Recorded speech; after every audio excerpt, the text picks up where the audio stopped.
I have read the book, but I remember, I think you mentioned on the book review podcast when one of your times with Sam Tannenhouse about, I thought you had been handed an author interview for a book you hadn't read, and that you came up with this way to open the conversation. But it looks like Charlie Rose did that when he had Yeah, somebody. yeah. All right. In any Look, event, I love asking. This is the first question. Your book. Why now? it's funny. I was actually working. This was during COVID, and I was working on another book. Forgive me, but you could hear some sirens outside my window. But That's New York City for you. I was living in West Virginia for a year, working on a different sort of book, which I'm not going to talk about right now. But COVID happened, and it sort of got in the way of my reporting. And I needed something else to write. And I talked to my editor, Jonathan Galassi at Farage, Johnson Giroux, and I suggested this amorphous food book. And it's a hard book to describe, right? But he got it, and I'm really glad he did. So it's fun to write. And so that's how it started, and that's why now. Let's just describe the book for my listeners to give them an idea of uh, what's in it and what might appeal to them. Yeah, I mean, it's sort of part memoir. I mean, the book's title is "The Upstairs Delicatessen," and that phrase comes from the late great literary critic Seymour Krim, who described his own memory as this profuse upstairs delicatessen of mine. And I've always loved that phrase, because we all have these upstairs delicatessens, our memories. And the subtitle of my book is on eating, comma reading, comma reading about eating, comma and eating while reading. And so it's part memoir, it's part, my life is told through food up to a point. But my life isn't that goddamned interesting. So I sort of branched out, and after doing memoir for about 40 pages, I walked through a day in my life. So I walked through breakfast, through lunch, through shopping, through drinking, through dinner. There's a bit on naps in there too, and swimming. But as I walk through my day, I talk about it, and I talk about in the morning how I make coffee and how other writers have thought about coffee and made their coffee, or tea, and what Orwell had to say about tea, and what Christopher Hitchens had to say about tea, and eggs, and on throughout the day. And I bring in other literary voices while talking about my own life.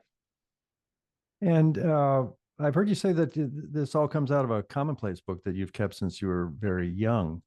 Talk a little a bit the process of getting something from the commonplace book to this book. Well, since I was young, whenever I found a great line in a novel or even a magazine, whatever I'm reading, I've tended to write it down. And I have this huge commonplace book now. It's just a collection of quotations, but they're sort of devoted now to every subject under the sun. I mean, there's one on cars, there's one on travel, there's one on social class, there's one on parties, violence, war, women, men, and I've written all these down, and I love food so much that a large part of what I kept were food quotations, just bits that I loved. And I'm kind of a quotation snob in the sense that I don't like the same old quotations. I'm tired of everyone using the same 11, or not 11, the same 200. And I just feel like there's this wildness out there. We need better quotations in this world, and I've sort of devoted my life in part to finding them and hoping to popularize them. Good things people have said. I'm a fan. I love good writing and good observation about the world. And your Garner's quotations book that was clearly the kind of quotations that you talk about. They're kind of spicy and snarky sometimes, and funny and dark. And there's a few inspiring ones. I found a couple that snuck in that were sort of upbeat. Yeah, my idea was to do a book of quotations that had no uplift whatsoever. I mean, there's a little bit in there, of course, because I'm not a depressing sort of goth character. I like uplift too, but every quotation, every time you go to a bookstore, there's quotations on bookmarks and things. They're always sort of banal things about I don't the same nine things about being happy, and I don't know. I want better. I want better bookmarks. I want better things to be sold in bookstores with funnier quotes on them. So I've heard my book described, my quotations book, as sort of like Bartlett's on tequila, and which is a gross way to describe it, but it kind of gets it across a little bit. Yeah. When you were putting that book together, it looks like some of the same quotes got into the new book. But were you envisioning a book about food when you were putting together the quotations book? Did the quotations book in some ways lead to this book a few years later? Maybe not really. It just sort of came about. I mean, it's funny. there's so many things I would like to write about. And one of the great things about being a book critic is that you do get to write about different things every week, um, and I look at my quotations sometimes, the ones I've kept, and I think about the books that I might want to write about other topics, because once you've gathered this great chorus of great things that have been said about something, it sort of feeds your own thoughts and leads to like Edmund Wilson writing into the Finland Station or something. It leads to a larger synthesis about how you see the world to bring in other voices and be able to bounce off them and whatever. I would think you might have enough quotes in that commonplace book now, you're in your late 50s, to last the rest of your life writing books. Do you ever worry about continuing to add to the commonplace books because you'll never catch up to yourself? Yeah, well, I still add every day. I mean, I'm reading a book today, and when I'm done, I will type up the best bits into my comment. It's just a habit, of mine, and Yeah. I don't know. I enjoy it. It's one of the better parts of my day. And I'm a big believer in, all of us with our jobs, the things we care about, the important work we do. We often don't have the mojo that day. Like it's hard to write every morning. And some days I don't really feel like writing or doing anything serious, but I do have the energy to work on my complex book for a little bit. So it's a great fallback activity. And I think the fallback activities in life are often as important as the main thing you're driving at. It's important to have something good to do on the side that matters to you and that interests you when you're not doing the thing that is your thing. Do you always enjoy working on the commonplace book, or is it now just a habit that you pick up without even deciding whether or not you're going to do it? It's both. It's both. It's a habit. And I have a little pile of books on the floor that are waiting for me to mind them because I've underlined in them. They're waiting for me to go get to them and Uh, add the best bits. But I enjoy it. I really do. I really enjoy it. I don't know why. I have this crazy idea that after I'm long gone, someone will find it and publish it as kind of an anti Bartlett's. But it would need a lot of cleaning up before that would happen, and I doubt it will happen. So, but it's a dream of mine. uh, well, you mentioned your work as a book reviewer, and I think that you have assigned a lot of book reviews for the Sunday Times, which uses the freelancers. And if you had been assigning someone to review your book, who would have you chosen and why? Oh God, that's brutal. I would have chose the woman who reviewed it because she did such a lovely job. Her name is Jennifer Reese, and she's a critic that I've been aware of for a long time. She's very talented, but she's also written about food and about baking. And she wrote such a lovely review of my book. And it's funny, I mean, of course, every critic wants a positive review, but when it's so well written and so articulate and tells you things about your own book you couldn't have even thought of yourself, this is a special review that I got from her. So I'm really sort of in awe of the review I got. And I would have liked it even if she had just said something banal like "This book is compelling" and I loved it. I would have even liked that. But to have someone really be smart, that was really special. So I feel lucky to have had her review my book.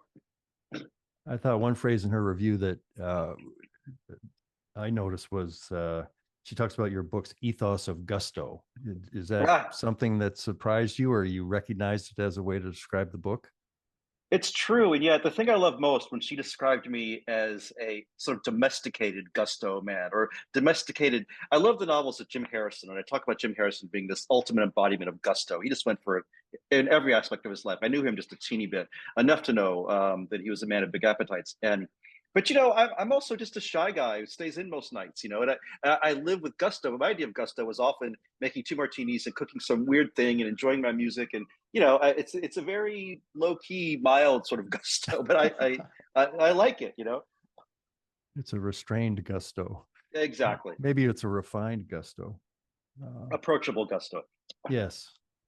What do you think makes a good book review? Oh God, specificity. Um, a lot of specificity. I think a good humor helps. I don't mean cracking jokes, but it should be kind of a wit that crackles through it. I think in a good book review, you got to give readers a sense of the book enough so that they can make their own judgments. And part of that means quoting from it well, because you can't really believe a review that doesn't quote much of the book. If there's a passage that illustrates why a book is awful or why it's good, it's nice to print that. So it's always good to have some quotation, but I just want to be provoked a little bit. I want to be made to think of something. I want to be made to smile, perhaps. When I pick up the New Yorker, I always flip right to the back because I know Anthony Lane will be there with one of his film reviews. And he's just so charming. I'm not even sure that I agree with him. I'm not sure we have the same taste even. I don't care. He's just reliably puts me in a better mood when I read him, and he makes me think of things. And I hope that on some level I do that for readers. Because I know what I like in a critic, and he has a lot of that. Hmm. Do you remember reading the New York Times book review when you were young? Yeah, I mean, I really read no, I mean, I'll say no, I started reading it in college. Um, that's when I started reading the New York Times. I didn't really know about the New York Times, so I went to Middlebury College, and the Times had a program then, probably still does, where you get a deep discount if you're a student. So you could get it delivered every day for very little money, whatever it was, and I just became addicted to it, you know. And yeah, the book review I started reading it about then, but it never, you know, I frankly I was more interested in reading Boring Down on politics at that point in my life, and the other critics, dance and music and film, and I feel like I could have gone in other directions as a critic. You know, not movies. I'm not really. I love movies, but I don't feel like I have the vocabulary or the taste for movies. But I would have liked to have written about music or dance. I'm a big fan of. And anyway, I just feel. But the great thing about books is, as I've said, that it changes every week. So it's just a new topic, which is delightful for the mind. What about, did you ever think about being a restaurant critic? Oh yes, I'm glad you brought that up. I would have loved that. Although yeah, I really enjoy a good restaurant review. Here's the thing, though. I live with this woman, my wife, Creela Favor, who grew up in a restaurant family, and she really knows food inside and out. Like just prime, she knows it on a cellular level because she grew up with it. And I'm a Johnny come lately to food, and she's a super taster, and I'm around her sometimes, and I'll take a bite of something. You go, you know, what is that? And she'll peel off the four distinct, you know, flavor waves in a single bite in each successive act on the tongue. And I'm just like, my God, you know, a food critic should have that ability, I think. Although you can be pretentious with it, but I don't think I'm a good enough taster to really do it properly. But it'd be fun to try. Do you think some people actually have different experiences in their mouth or just given more sensors on their tongue than others? I do. I think that's been proven. A and B. She's been around food so long that she just understands that, and she just knows primarily that, oh, you know, this whatever this dish is, you're not supposed to make it with X. You're supposed to make it with Y, Hmm. and not necessarily criticize it for that because if it's good, it's good. But it's important to know that traditionally it's made this way versus this way when you first taste it. And I don't think I have that level of sophistication. I hope that I'm pretty good at tasting, but I live with someone who's too good, so I get scared.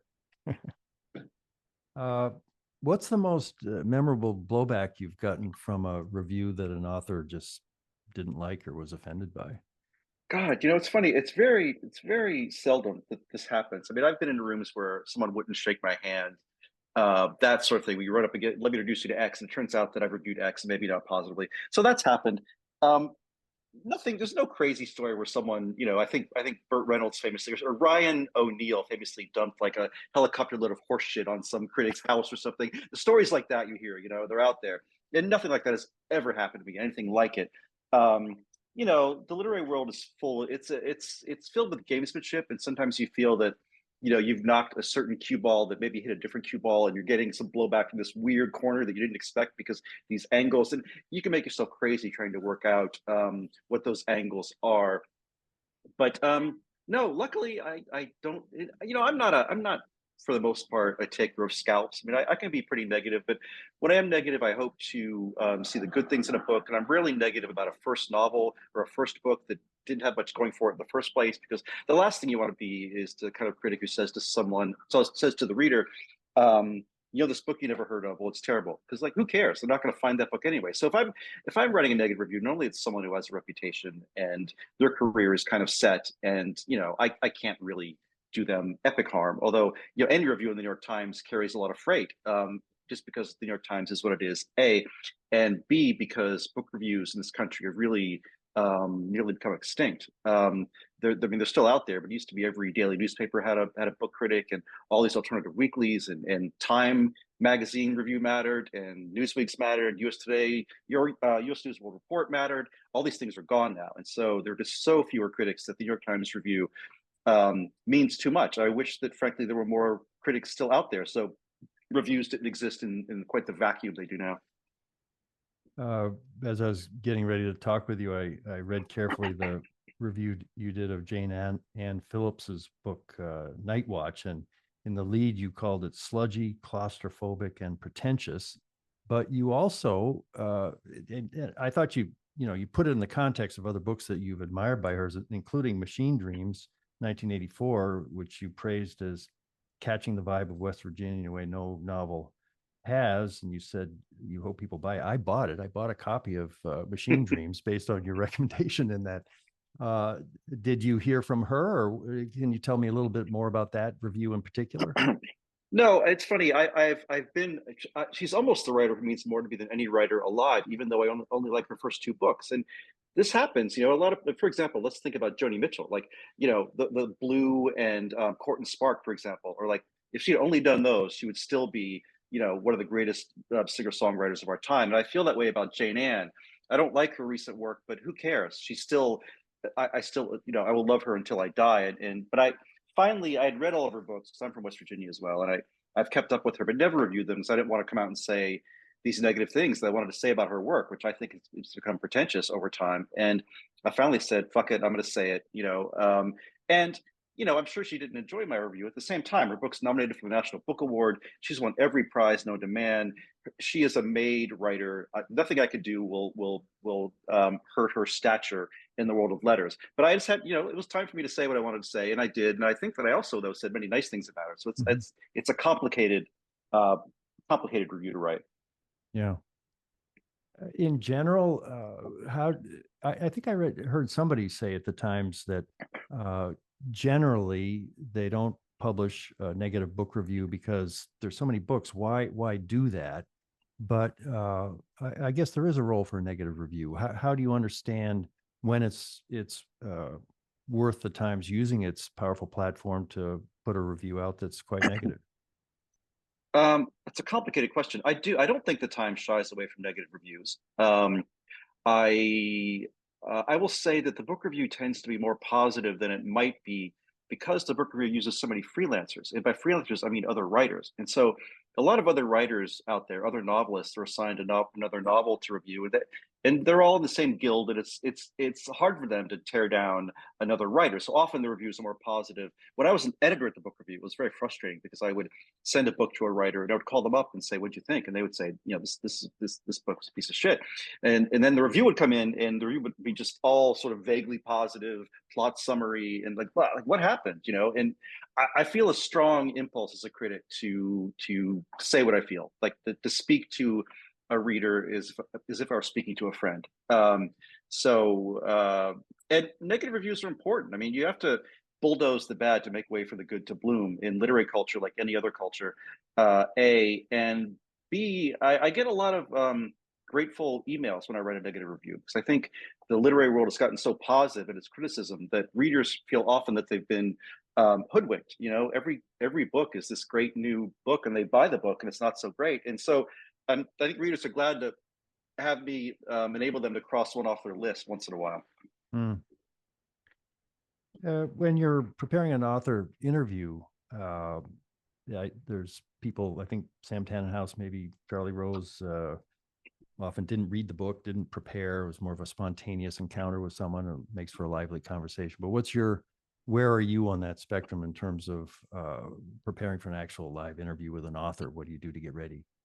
Well, two things. One, I don't do them anymore. I mean, I haven't done them for a while because now that I'm a critic, I go out of my way not to meet writers because it Oh, doesn't help them and it doesn't help me. If I get to know you and we all become chummy, it's hard for me to review you. Maybe I can't review you anymore. So I don't hang out with writers very often. And if I do hang out with a writer, and let's say I have a drink or someone invites me to a dinner and there's a writer, we kind of hit it off, and maybe, hey, let's do this again. I have to say to them, look, if I see you more than one more time after this, I just got to tell you, I can't review your work anymore. So let you decide, but um, but as an interviewer, I'm an over preparer. Unlike Sam Tannenhouse was a great interviewer. He would just show up and start asking questions, about the topic and the title and how long it took you to write it. And yeah, he was very good at that. And I'm not the kind of person I can do that. I mean, I've been around long enough that you do interviews, you learn what to ask a writer, but I tend to over prepare.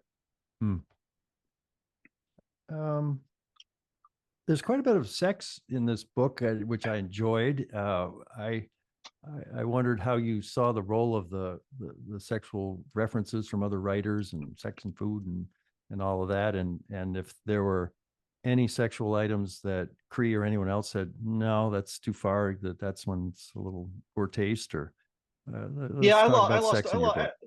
yeah, I lost a few things for people thought I pushed it too far, and I'm glad they told me because, but sex is part of life. Sex is one of the great parts of life, and food and sex, they borrow from the same stock of language, the same stock of imagery. There's a lot of this is cardinal sense of what life is, and I love fiction and nonfiction that's filled with human appetite. And so I like good sex and fiction, realistic, that matters and has layers to it. And food descriptions are the same way, and they somehow they go together. I write in my book that as we all age, food becomes sexual compensation. Because a lot of us don't have sex as often as we did when we were 25. But here's food. Food's not a bad. Food can fill some gaps in your life. But I don't know. I just I you know it actually a lot of food memoirs and food books have a lot to say about sex in them. So it wasn't just me having this idea that these two things went together. It's a sort of common thread. Right. You said one reason any person becomes a book critic is the hope of discovering a new talent. Are there any discoveries that you've made in your time of reviewing books that particularly stand out that you were glad you were able to shine a light on someone's work and they went on to become someone that was greatly loved? Well, maybe I'll think about that. The problem is, it wasn't so much often that I discovered them because most of them are published already by someone who discovered them first, and they probably would have done fine without me. I'm just trying to think of a writer that I think I really gave a special push to. I mean, I was there early for. There's a young generation of female writers who were just brilliant, like Sheila Heti, Tesha Moshfegh, and Catherine Lacey, and they're all very um, interesting, sometimes dark, complicated writers, very much of the moment. And I feel like I was lucky to be there early in their careers to see what they were doing and to talk about it. Once in a while, I've reviewed a book that was self-published. In a few cases, that I feel lucky to have found this a book. One book was written by a bookseller who only sells books about military books. She has a bookstore devoted to military books, and she wrote a memoir about that. It's really fascinating. And I don't know. I'm sure there's some others I can't think of. Hmm. You mentioned that there have been some times that Cree has had a chance to read one of your reviews, I guess, while you're writing it, and she has given you some advice. And when you've listened to it, you've been glad you did. There a time that you didn't listen to her advice that it turned out afterward you wished you had taken it into account more? Oh God, yes. As a matter of fact, I'm not even gonna tell you the story because then people go find the review that I feel like I really blew. But well, once or twice I've written things that I wish I could retract. I'm sure that if someone, it probably will happen someday. Someone will decide to write a piece about Dwight Garner's like not the greatest hits, but the inverse of that, like the dumbest things Dwight Garner's ever written. And you could probably make a piece out of that because if you have 1,000 bylines in the New York Times, a few of them are gonna just kind of you're gonna like the ball's gonna go off the field and into the stands once in a while. And I've done that. So ah, anyway. No need to give any more emphasis on Right. those. That'll be someone else's job. Um, you said this might have been from the quotes book. You need to be careful about using words for the first time in print, and then I think somewhere else it's people can tell when you're using a word as a writer that you haven't quite made your own yet. And it struck me that how do you hear that if you're reading someone's writing or what are the symptoms that someone hasn't quite got a word into their own personal voice yet and it kind of stands out like a nail that needs to be pounded more? Yeah. No, you can sort of feel it when you sense a writer with the thesaurus open next to the laptop. It just so I mean, a lot of writers use complicated words and use them well and use them all the time. It sort of fits into their prose, but sometimes you'll be reading a writer whose prose is otherwise kind of clear and simple, and there's some crazy word that sticks out, like an enormous weed. And where did that come from? So there's if you're going to use complicated language, big words, it's got to fit the tone of your writing somehow. I mean, you're kind of the person who uses those words. You know how to use them, and it can seem showy. I mean, William F. Buckley used to be famous in his columns. He had a syndicated column. He sort of made a fetish out of using two enormous words in every review.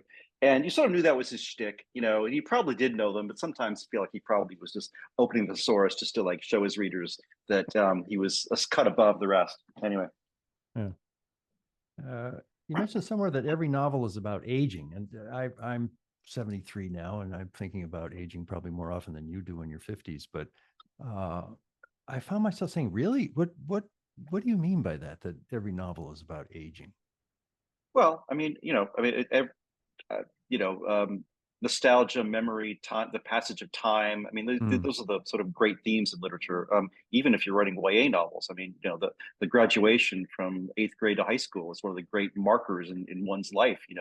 So the passage of time, aging, and we all have a different sense of it as we get older. It really starts to hit you. I'm 58. I'm younger than you are, but you start to realize, some of your friends aren't doing so well anymore, and it makes you assess your own life. And anyway, I just think that fiction, if there is a primal theme in fiction, or if there are a handful of primal themes, that's certainly one yeah. of the most important ones.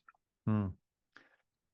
Well, this is the Kindle Chronicles. I used to ask people this a lot more 15 years ago when I started this, but have you ever read ebooks on a Kindle or other device? I take it you're pretty much a guy on paper when you're reading. Yeah, I do. I do buy Kindle books. I use them often. It's sort of last minute. I'm writing something, and I need to, let's say, refer to a writer's earlier book. And I'll go back and get it on Kindle and read it really quickly on Kindle.